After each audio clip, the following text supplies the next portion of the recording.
There's a little video on what my MOTT is in the food realm. MOTT, if you don't know, is most of the time. I'll tell you why at the end of the video, so stick with me. But just so you know, this ain't a cooking video. Now here's what my son does in the morning.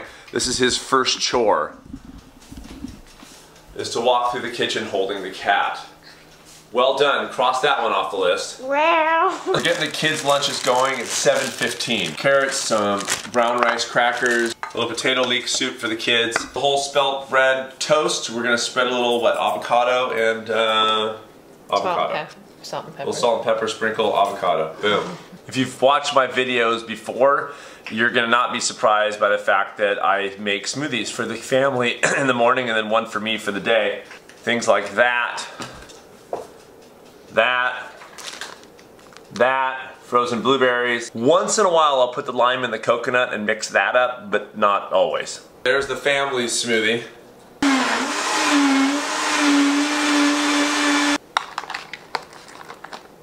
There's the soup, toast, cucumbers, carrots, little brown rice crackers. Woohoo! I'm gonna do mine now. Today I'm just gonna throw a ton of bananas in the blender with some blueberries. There's my smoothie. There's the blueberries, there's the bananas, probably 10-ish bananas. I don't pay attention. Food-wise, morning ritual's done. That was 20 minutes start to finish. What that does is move me to the most important part of every morning, the ritual of the espresso. I'm gonna run a little hot water into the cups before I do the grinding of the beans. Why did I do that? Because you have to start with warm cups. You have to make sure that this thing is hot. If you're not gonna do it right, don't do it at all. Here's your espresso, dear. I think we're good on the hair. That looks fantastic. Can I see? On one of my next videos, I'll do an entire video dedicated to how to drink an espresso properly. It's this technique here. That takes a long time of learning. I've been doing it for about 20 years, so to me it's second nature, but that thing right there, little squint in the eye, you see? Don't worry about it now. I'll tackle that later. Nice going, guys. Nice going.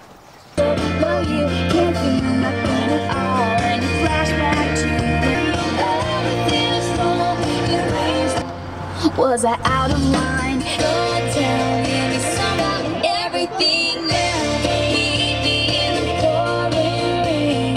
Kiss me.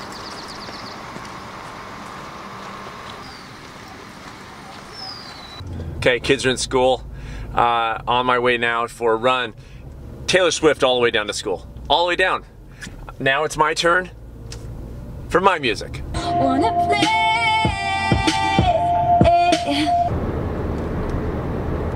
On my way down to work, I usually drink about half the first jar. I'm just gonna go for a run, so I don't like to eat a bunch before I run. And yeah. So now it's a 4-mile run along the coast. In fact, along my ultramarathon route a little bit today for fun. Okay, be back in a minute.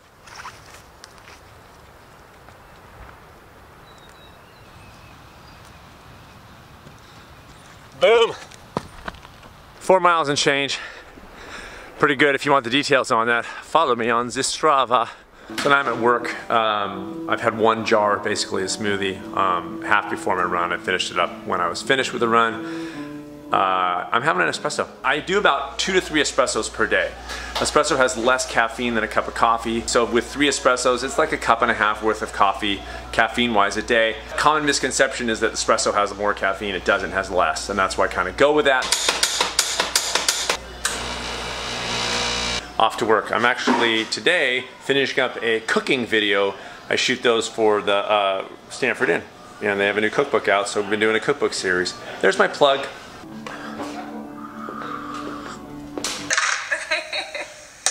Next, we're gonna put. Okay, well that's happening, but so is this. Jar number 2. So part of what fuels my food choices, get it? Fuel. Part of what fuels my food choices is my life. So one of the reasons I put a bunch of fruit in a blender and blend it up and pour it into jars is because at work I don't take a formal lunch break. I'm kind of on the go during the day. I drink my smoothies while I'm working. That works for me. The idea is that you think about your whole life when you're making these choices, what fits in good. For me, a lot of it has to do with time, but not all of it.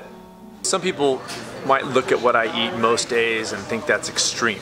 If you think about it just for a second, what's kind of more extreme, this or that? It's not that those things are unhealthy, it's just, are we really talking that this is extreme? To eat some bananas that get me enough calories in a given day? Not really extreme, pretty easy. You peel it and you eat it. You peel it and you eat it. What do you got there? What's for dinner? Potato. And salad. potato and salad. Guess who else is gonna have that tonight? It's dinner time. This shouldn't come as a big surprise, but we're talking big frickin' salad here. If you haven't seen my big frickin' salad video, what have you been doing with your time? The only difference is that I add, these days, I'll have a big frickin' salad, but most days, I'll throw like a potato in, or if there's quinoa, or if there's brown rice, if there's whole grain pasta, I'll throw that on there, whatever maybe we made for the kids. The thing about the potato is you really want to very, very delicately cut it before you put it on the salad. It's like this, so watch carefully because this is like a cooking technique you're gonna need to know. Sweet potato, seriously? The best, are you kidding? Oh, look at that goodness. Oh. We got some cucumbers, some carrots, some tomato. There's your big frickin' salad. Look at that bad boy, is that a beauty? Yes it is. One more thing that I've been doing of late, throwing a little turmeric in my whatever, wherever I can. It's good stuff, you guys. Seriously, what am I? Okay, here we go. Brief recap of the day, but first, just look at that cuteness right there. Here's some more cuteness real quick. What I eat most days. Make a big smoothie in the morning. I drink that throughout the day, come home, have a big frickin' salad. Maybe some potatoes on it, some quinoa, some whole grain pasta that we make, whatever the kids are having. Pretty easy stuff. More importantly than what I eat most days, I wanted to finish by saying why I eat this most days. Few reasons. One, it's heavy box so much that I don't ever have to think about food nutritionally. Ever. I don't waste a minute of any day having to wonder if I'm getting the proper balance of blah, blah, blah. It's heavy box, I eat enough of it, and I'm good. That's number one. Number two, I've eased my way in such that when I now make that food, I don't have to think about it. It's easy to prep, I understand it, I can think about other things when I'm making my food. Less time in the kitchen is more time that I get to do cool stuff, period. Three, this is a most of the time. So we still do fun stuff, we even do recipes, but day to day, I don't really want to think about food. I don't want to have to deal with it. I don't want to have to think about my meal plans and all this kind of stuff. I got cool stuff to do. More time with my family, more time for cool work, more free time, period. I don't want to spend a bunch of time shopping. I don't want to spend a bunch of time learning new recipes, and I don't want to spend a bunch of time prepping. It's easy stuff. It makes me feel good. If you think this is restrictive the way that I eat, you're not looking at the entirety of my life. Don't think about food only. Think about food and how it fits into the rest of your life, into the entirety of your life, and then some of the decisions you make around it might surprise you.